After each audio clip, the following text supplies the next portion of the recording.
Just click forward.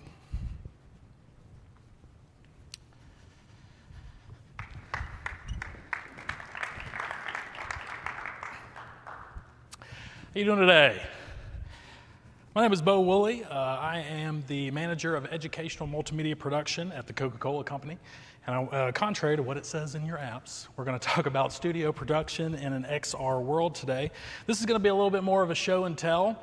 I think it's important to see what other companies are doing in this space and how we kind of use it. And also, I've been to AES a couple years, haven't seen a lot of production talks. So this is going to be one for the production folks.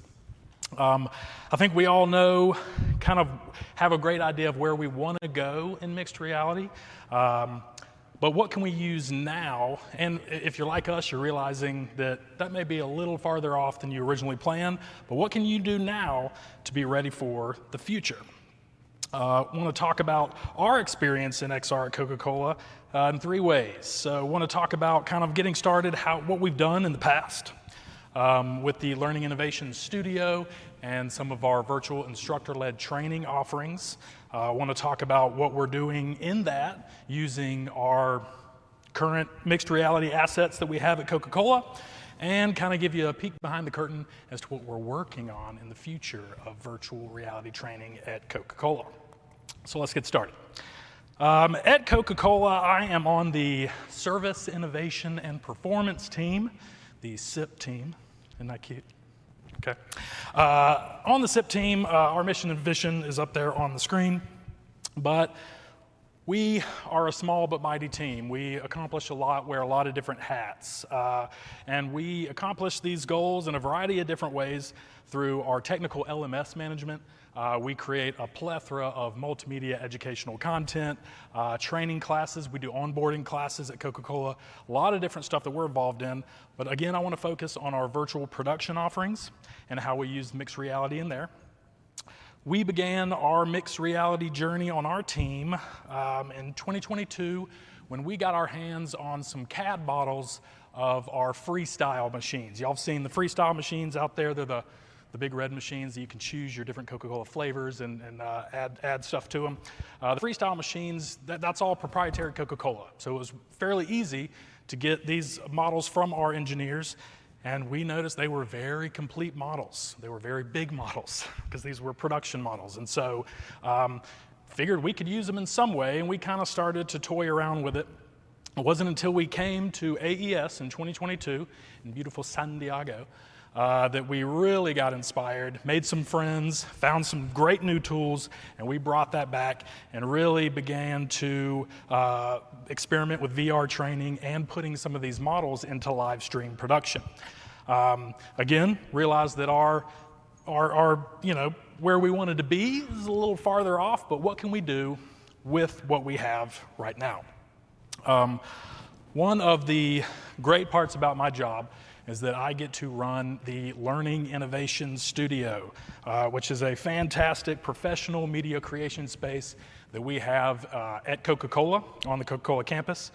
And we use this we use this studio space for a variety of different reasons, but two main reasons: content creation and virtual instructor-led trainings. Now, as far as the content creation piece, and you'll see this kind of loop up here, there's a great picture of the actual studio. Content creation piece, we make a lot of instructional videos. So these are going to be used on our technical LMS. A lot of times we'll create video series for different clients, send it to them. And these are technical videos, technical processes, anything you would create an instructional video on. We use them to create communication videos. So if we need any kind of, there's some rollouts coming out or a quarter end and they need some hype video or things like that, we can produce those as well. We consider ourselves a creative solution for the internal teams at Coca-Cola. Not everybody has maybe the time or the ability to go out and hire a third-party media creation company to do stuff for them. We like to think that we can handle that and take care of some creative solutions for internal teams at Coca-Cola, as well as doing a lot of online training. So when we've had different groups come in, roll out different processes, different new machines, maybe a marketing campaign, things like that. But the other main way that we use the studio is our virtual instructor-led training program. Now, We are very proud of this program, and it has come a long way in 4 years. But the way that Coca-Cola used to do training is we would, ship these big, huge machines across the United States. There'd be a lot of coordination that would have to happen, bringing people in to the trainings. You're shipping these multi-thousand-pound machines around the world. It got crazy, as you can imagine. So enter the virtual training. Now we can broadcast the same information to anybody can log in, and it just makes that a whole lot simpler. The cost savings there were incredible. And so we really took off with the virtual instructor-led training program. Now, these are mainly live virtual instructors delivering technical training. They train mainly on the education of beverage machines. And so we're talking about fountain machines like you'd find in a gas station or fast food restaurant, or freestyle machines, coffee machines, tea machines, you name it. They're not only learning practical knowledge of how to work on those machines and troubleshoot those machines, but also beverage theory. So they're learning a lot about refrigeration, carbonation, things like that. These are interactive virtual class settings, so we can hear everything anybody's saying. We usually pre-schedule these meetings using like Zoom or Teams or something like that. And we can interact through voice, chat. We even play little games to test people's knowledge, to make sure they were paying attention, and give out prizes and stuff like that at the end. We have a lot of fun with these classes. And then we do this in our studio through a simplified software setup. So if you walk into the Learning Innovation Studio, you're not going to see a bunch of video switchers and SDI cables running to big cameras, things like that. We use a more software approach. So you're going to find an internet switcher. You're going to find a lot of Ethernet cables. You're going to find everything feeding into our production program, production computer into our production program vMix, and then we can broadcast that out to anybody that we need to. Utilizing Newtek's NDI technology allows us to put a lot of this visual data and things like that over the network. It's instant, it's quick, and it's a lot easier, in my opinion, than a hardware setup. Now, if we have any production junkies out here, I'd love to talk hardware versus software in the back after this. That'd be great. It's very interesting to me. It's fun. So that's kind of how we run everything inside the booth. Next is kind of in the studio. You see there, we roll in machines, use a lot of cameras, lights. We even have green screen that we can pull out, textured backgrounds, all kinds of things to set these classes up for real high production value. Now, Bo, I thought you said we were going to talk about using mixed reality components in live stream production. Thank you for reminding me. Well, let's keep going. So how are we using some of this great technology with XR? So one of the things we do that has been hugely successful is introducing 3D models and 3D model exploration into our virtual classes. So as you can see here, using a green screen, we can utilize that NDI to put anything we need up on the screen, and these guys kind of weatherman style in front of it show off a lot of these machines. This has been awesome because what we found is that even with all the great camera technology and everything in there, you're still limited. Okay, these machines are encased in metal. There's tubes, there's electric components, there's things, it's crazy. So you can imagine trying to light that and get in there and make it look good. Introduce the 3D model with a green screen. Now we can blow all that up. We can, small part identification, key component identification has been made so much better because now we can remove what we don't need, blow up small parts, talk about it, put it back. It's just we can do a lot more with virtual 3D models than we can with the actual models in class. So just so much easier to have a complete understanding of these machines using 3D models. Another thing we've done is introduce some live VR demos. So we take those models. In Atlanta, we have a lot of local bottlers, and these guys will come to Coca-Cola to do a lot of training. And so we'll put them in a VR headset, do the same kind of thing, show them a live machine, and then let's break this thing down and show you inside the machine using this virtual model. We've had rave reviews with that. Guys are saying that they have a much better understanding of the machine after seeing both versions. You can even tinker with virtual models as well, take things apart, learn how things are put together, and then you hit a reset button, puts it all back together, and it's great. So using the 3D models has been fantastic in our virtual instructor-led trainings. So let's look into the future a little bit, some of the little things we're working on. Now we've rolled out using the 3D models in the classes. That's become a mainstay in most of our classes. People love that part of it. But some of the things that we're kind of looking for in the future is some of these things, and you'll see this video on loop as well. Looking at doing some scene creations, and we've tested a few of these, just kind of recreating frequently visited scenes for our technicians. You can imagine kind of an idea that I thought of, McDonald's. So McDonald's is Coca-Cola's biggest customer, and our technicians are in McDonald's a lot. Now, all McDonald's are different.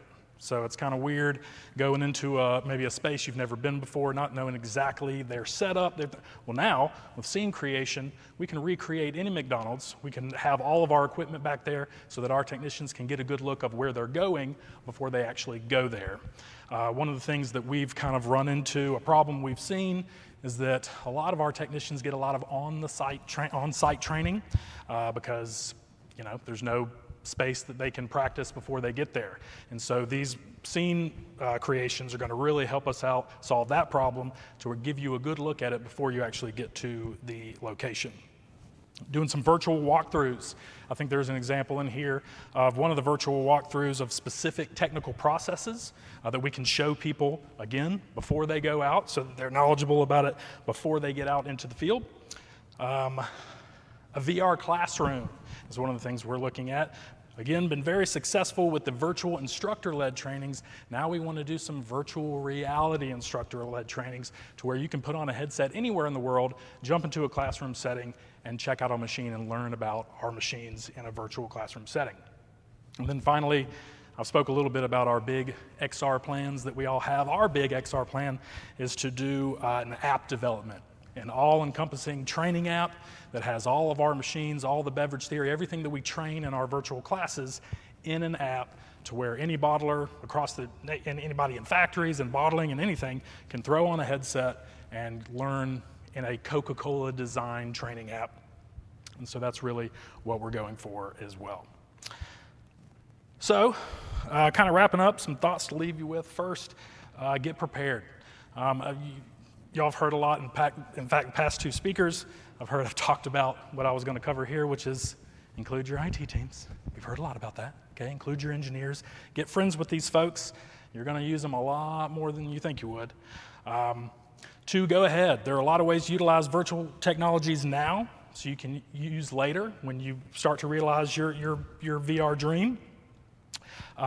Play around with what you have. I will say that how we use the green screen, that came about almost by accident. I knew I had these 3D models. I have the ability to do green screen stuff. Oh, wow, this really works, and now it's a mainstay in all of our classes, and we kind of stumbled upon that. So play around with it, think outside the box, and you'll be able to come up with some great training. And finally, look to the internet and programs for training on them. Man, the internet has a bunch of resources. You can find a lot on YouTube. See what other people are doing. Look at how you can manipulate 3D models. There's a lot of free programs on the internet on how to do that. And just look to those for examples of how other people are doing things and steal them. It's been fantastic for us. So, and then finally, come back to AES. Come back to things like this. Augmented Enterprise Summit has been fantastic for us because it's just when you're filled with people doing the latest and greatest in this world, you can't help but leave here and feel inspired and learning from others, and you can create some really fantastic, engaging educational content that way. All right? So I think I have quite a bit of time for questions if anybody has any. Okay, let me do a few. Bear with me as I run over there. Sure.